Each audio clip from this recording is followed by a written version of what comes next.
The fact that the people who are red-pilled are considered radical right points to the fact that so much of the mainstream narrative is controlled and dictated by the left, especially the radical left, the quote-unquote progressive left. It's not that red pillars are right-wing, no. It's that red pillars are reacting against the lies being told by the progressive left that has become the mainstream narrative. If the mainstream narrative were right-wing, we red pillars would be considered, well, we'd be considered red. We'd be called communists. We'd be called, evil commies who, Stalinists or whatever, right? But the dominant narrative at this time is left-wing, not right-wing. And therefore, we're called far right-wingers, fascists, Nazis. We're basically Hitler. Yeah.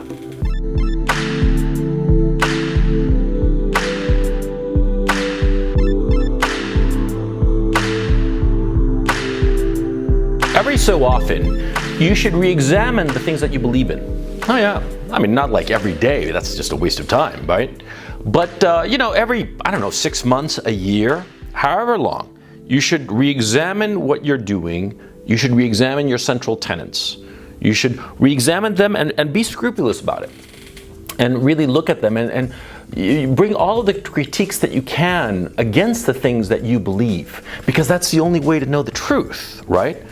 And that's why I'm doing this video about what it is to be red-pilled. Now, the red pill is a metaphor that originated with the movie The Matrix in 1999. In the movie, the main character basically has the opportunity to continue living in a dreamlike existence that is not true to reality if he takes the blue pill. But if he takes the red pill, he will see reality as it truly is. He will discover the truth, the objective truth. And he will understand that he has been controlled by forces beyond his power that have been, just manipulating him to believe certain things that are just not true. That's where the metaphor came from. And it's a very powerful metaphor because it explains a lot about the contemporary society and the mainstream paradigm. Yeah. That mainstream narrative has been diverging from reality for quite some time. I mean, over the last few decades, and especially over the last 10 years or so, we've been noticing this divergence between what the mainstream is saying is true and what we are perceiving to be true. And so the metaphor from The Matrix is used to express when a person realizes that the mainstream narrative, the mainstream paradigm, what is being told to you and to most people in the Western democracies is just not true. It's not an ideology. It's not right-wing versus left-wing. No.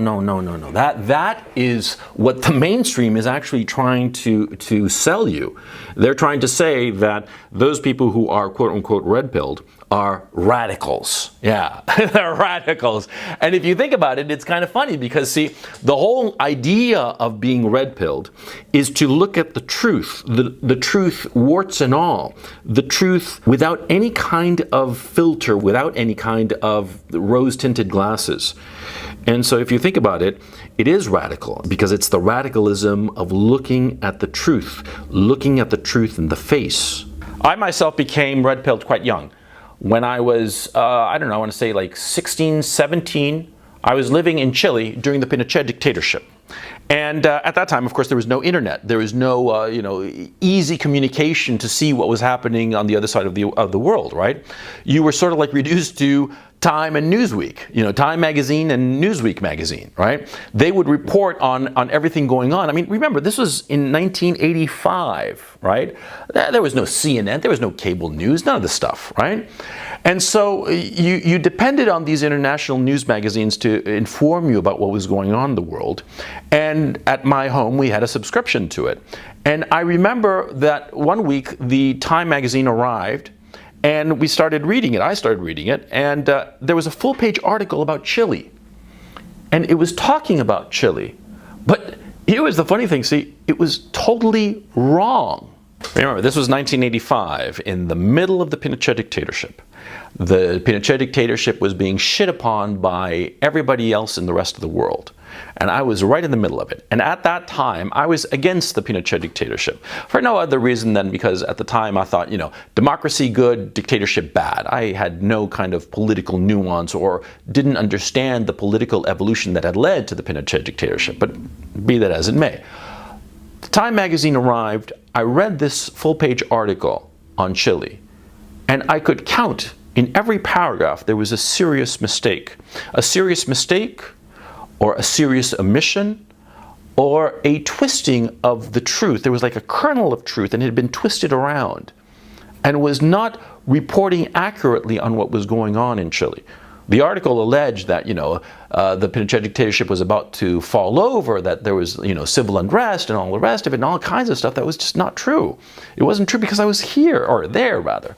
I could see it around me that what Time magazine was reporting was simply not accurate. And this led me down a rabbit hole because at the time, this was in the mid-'80s, there was a lot of noise about South Africa. And I started wondering to myself if whether the news being reported about South Africa was as equally incorrect. And I started researching, as it were, South Africa in my very limited way, actually reading history of South Africa. And I started to realize that what the mainstream was telling me about South Africa was not correct. And that's when I started to realize that if they were wrong about Chile, and it seemed that they were saying things about South Africa that weren't quite true, what about the rest of the news that I'm being told? And so that's how it happened to me. That's how I got red-pilled. I started to realize that the news was not telling the truth. The headline was not accurate. And so what started to happen was that whenever I was interested in something, I started digging a little more. And the thing was that, the more I dug, the more I discovered that the mainstream narrative was just not accurate. Don't get me wrong. I'm not saying that I started falling into this rabbit hole of conspiracy theories. Fuck conspiracy theories. I've never believed in any kind of conspiracy theory, okay? Because I know things for a fact. I know that Neil Armstrong walked on the moon. I know that the Earth is a globe. I know that Paul McCartney is alive, and I know that Elvis is dead, okay? No conspiracies, thank you very much. And insofar as 9/11, I lived in New York, in downtown New York. So I know that it is impossible for that to have been like a false flag or a controlled demolition. Screw that. But anyway, what I'm trying to say is that, the red pill is not about falling for conspiracy theories. The red pill is about looking at the truth, digging, looking beyond the mask. The mask, the carapace, the facade, the lies, it's all the same thing. They are projections being put out there to convince you of a truth that's not accurate. It's not real, okay? And the truth doesn't have a political party, you see? To claim that those people who are red-pilled are following some political ideology is foolish.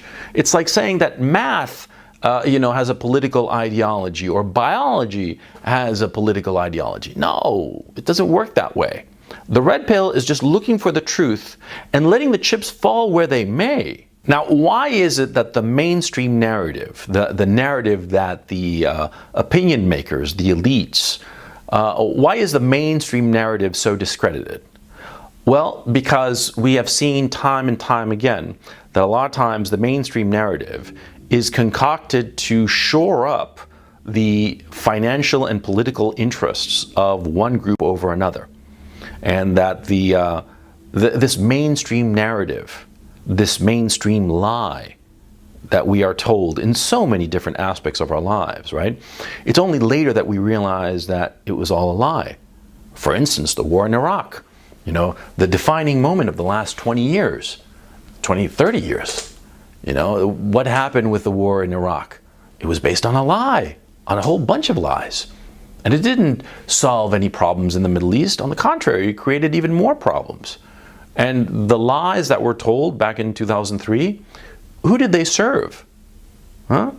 Whose best interest was served by those lies? Those lies that led to a war where hundreds of thousands of people were killed, maimed, displaced, sent into refugee camps. I mean, not hundreds of thousands, millions of people. The nation of Iraq was destroyed by a whole series of lies that at the time everybody believed and nobody questioned.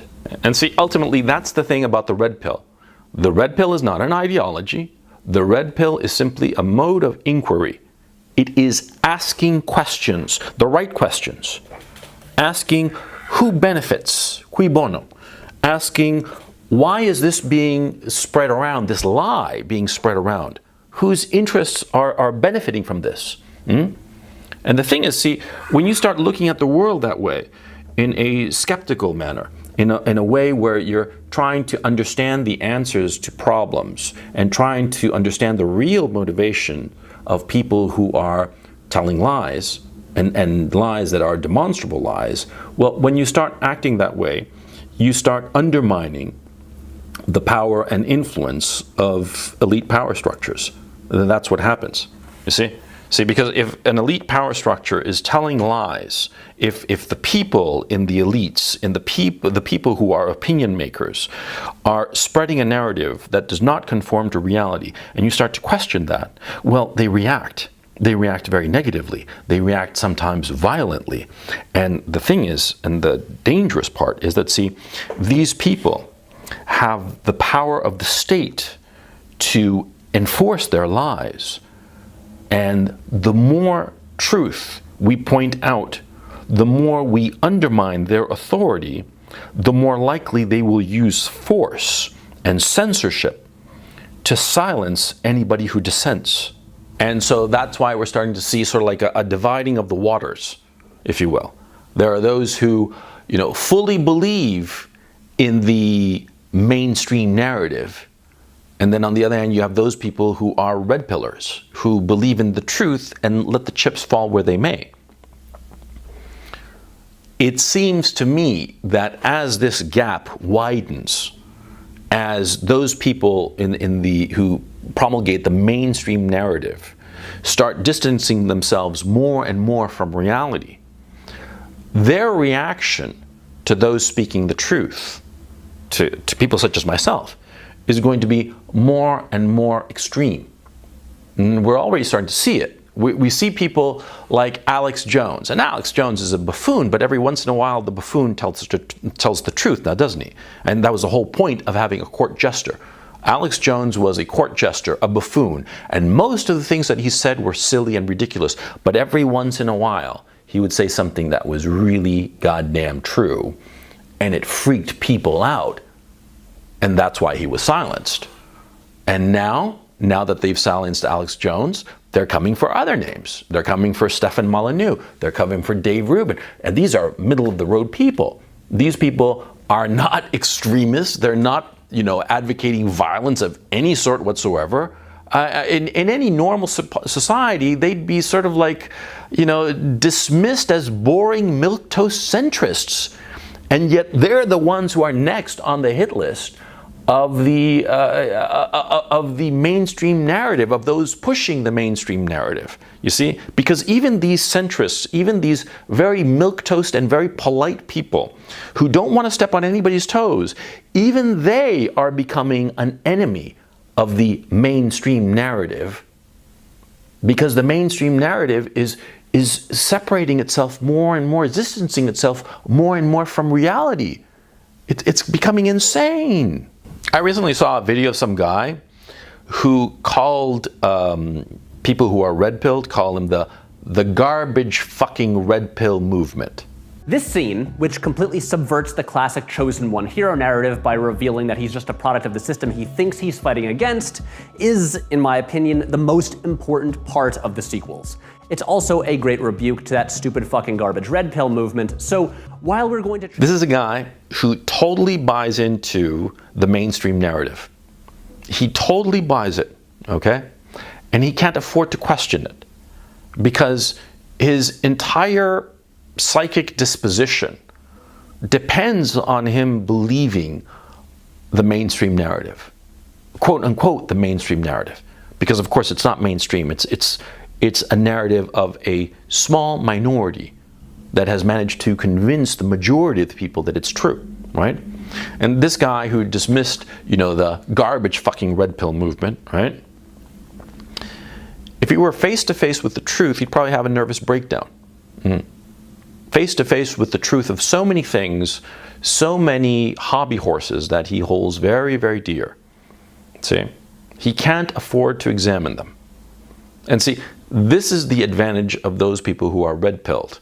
And this is why the red pill matters. And this is why I'm doing this video. You see, because we can examine the things that we believe in.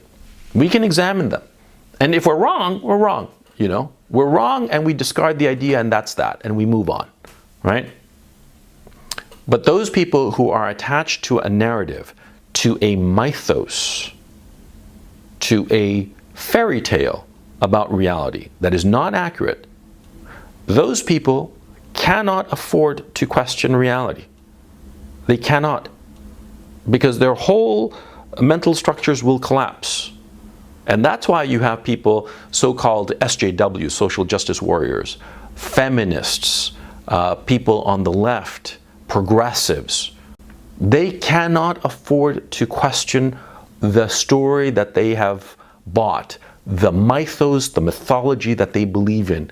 Because if they question it, everything that they hold dear will vanish like so much dust. And so, of course, these are the people who are most violently against us. And like I said before, were they on the right? And promulgating all kinds of extreme right-wing ideologies, we red pillars would be considered communists. We'd be called communists, Stalinists, whatever, right? Yeah, you see, because the red pill, like I say, we're not right-wing, we're not left-wing. We just go where the truth is.